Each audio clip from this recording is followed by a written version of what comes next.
What's going on, everybody? This is your girl K Rich, and you already know I'm coming at you from a PK perspective. So, doing some running around today. I have something I have to do, a couple of juice cleanses that I'm doing for some clients, and I've been doing intermittent fasting, just letting my body kind of get into a reset process.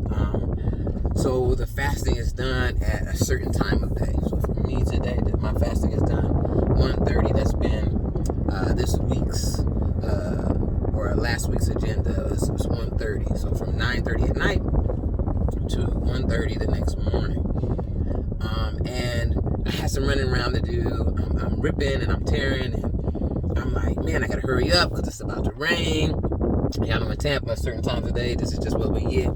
So it's about to rain, and I'm in the store finishing getting the stuff I need, and I'm like, man, I don't know if I'm gonna make it home because I have a little puppy. His name is Ezra, and I'm like, I gotta get home to get him out, to walk him, to let him, do his business before it starts to rain. Number one, I don't want to stand out in the rain. Number two, he hates going out in the rain to use the bathroom. So I don't want any accidents in the house. This is my mindset, my timing. So I grabbed one of those little 25-cent bag of chips, and I'm like, I'm just going to have to eat this because I don't want to eat fast food. I don't want to, have to then wait, 20 minutes to then eat something at home because I'm going to have to take him right out. And my mind, I have to take him right out because it's about to rain. You can hear the thunder and the lightning and all of that. And so I start to eat this bag of chips. And I'm like, first cup, and I'm like, man, I could wait. But my stomach is hurting now at this point, right? So I'm like, I really could wait, but do I really want to wait that much longer? So I give in, pop the bag open, I eat a couple of chips. And as I'm eating the chips, God was like, that's how a lot of y'all do me, and that's how you do me. And I'm like, okay, God, what do you mean? And he hits me with, you really could wait on me for some things. You really could wait on me. It wouldn't be comfortable. It's not something you want to do, but you really could wait on me for some things. But instead, a lot of times, you become your own God in areas, and you take things in that you could have waited on me to provide. And even then, thinking that, it's not as bad as. And I know a lot of people used it. Oh, it's not as bad as that. Well, at least I didn't do that. Or it's not as bad as that. And he was like, even though the chips aren't as bad as like going to McDonald's, it's still not what your body needs. It's still not healthy for you. And it's still not what was planned for you to have. And I was like, I casted the chips down. But literally, and I know there are areas in my life when it comes to waiting on God that I did not wait, or I convinced myself that the decision I made was just as good as waiting.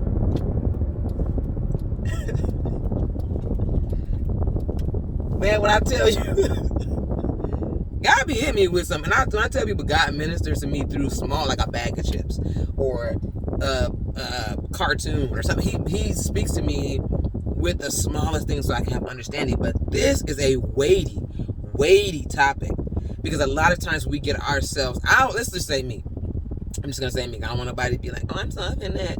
A lot of times the situations that I find myself in are because I decided to make a decision, and I put myself in a situation where I made a choice outside of the will of God in my own thinking to say, well, that's not as bad as, or that's just as good as, or, I'm substituting things, people, times, whatever it may be, for what God really has for me down the line. But because I have been waiting for a certain amount of time, and I feel the pains of waiting, I put myself in positions, I make decisions, and put myself in positions to then go through even more.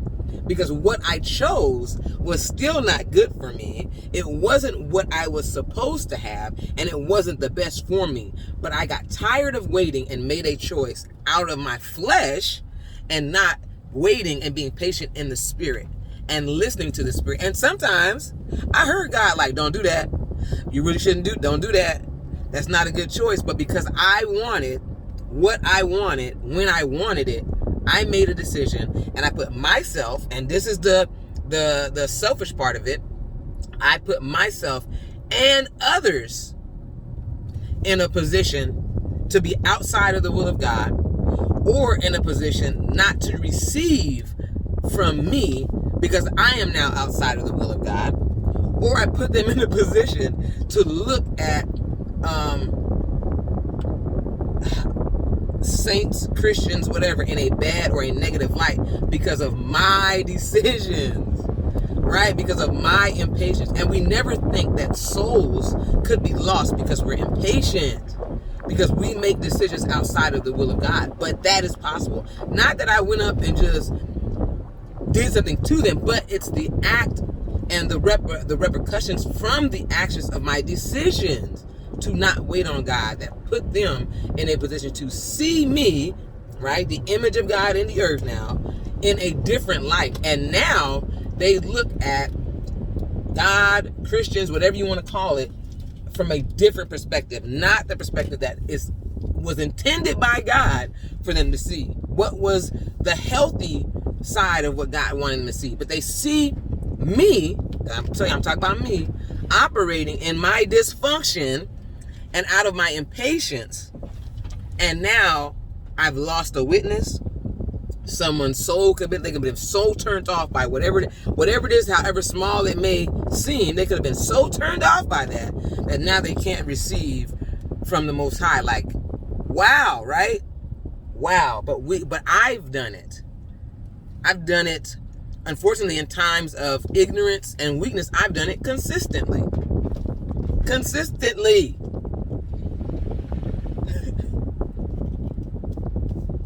I'm like, Lord, God has just really been on me about this patience thing. And in my mind, I'm being patient. I'm waiting. I'm doing His will. I'm all of those things, right? Nah. He's like, no, that's not it. No, that's not patience. No, that's not what I have for you. No, that's not in my will. No. And I'm thinking I'm on point. I'm thinking I'm right. I'm thinking the decision I made was just as good. And I get to that, well, at least I'm not. It's not as bad as if I'd. And that is not the way we should be living our lives. That is not the example that we should be setting forth for other people to see, the image of God in us, in the earth. That was a mouthful. From this one little 25-cent bag of chips. I know I got to do better.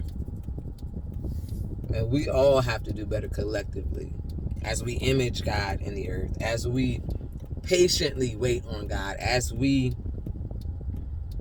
live our lives with the desire to operate in the Spirit and be obedient to God. So that's just a tidbit for me. That just... And all while I'm driving, God was like, wow.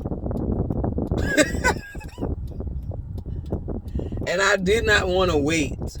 So I've been trying to work on not doing videos while I'm driving. But I did not want to wait and lose the thought process I was in. Or get busy then and be like, oh, I forgot to do the video, blah, blah, blah. Because I do that. But, man, I'm telling y'all, this is probably something I'm going to have to chew on all day. Because I do it and even see, okay, where have I done it?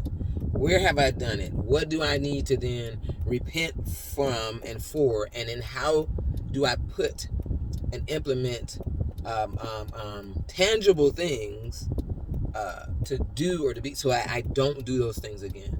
So I don't make the same mistakes. So I'm not in the same position 6 months down the line, right? So this is just something that I got from God as He chastened His child. But I hope that this makes you guys think and reflect on your lives, your level of patience, how you're walking, how you are moving. And my brother said something yesterday in service, like, we have to be careful that we are walking in spirit and not in flesh consistently. I am existing and I am constantly walking in spirit. I'm being led by the Spirit. I am in spirit mode all the time. All the time. All the time. Because if I walk in the Spirit, I will not gratify the lust of the flesh, right? So just making sure that in all my decision making, in all that I'm going through, and all that I encounter, in the patient part, in the waiting part, right? There was a song that said that they lean on the Selah, right? In that time, you're just leaning on the foundation of trust. You're leaning on that part, right? Not on the actual time of waiting, not on the actual pains of waiting. And I hope that blesses you. I hope that it makes you look at yourself, reflect on where you are, what you're currently doing, where you're currently at. I just hope it blesses you like it blessed me, and it makes you kneel over even what would seem minute in some areas, but it makes you kneel over those things. So I want y'all to do what I want y'all to do every time I do these videos, and that is go be great. Peace.